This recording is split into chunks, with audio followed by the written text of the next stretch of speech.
In front of me is Honor 8X Max, and today I would like to show you how you can rename it.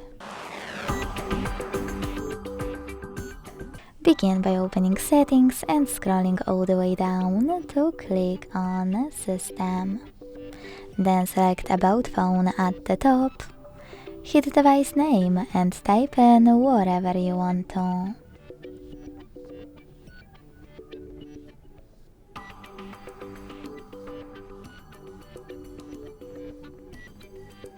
When you finish, hit save. As you can see, after a couple of seconds, name of my device has changed. Thanks so much for watching. If you enjoyed this video, leave a like, comment and subscribe. Bye!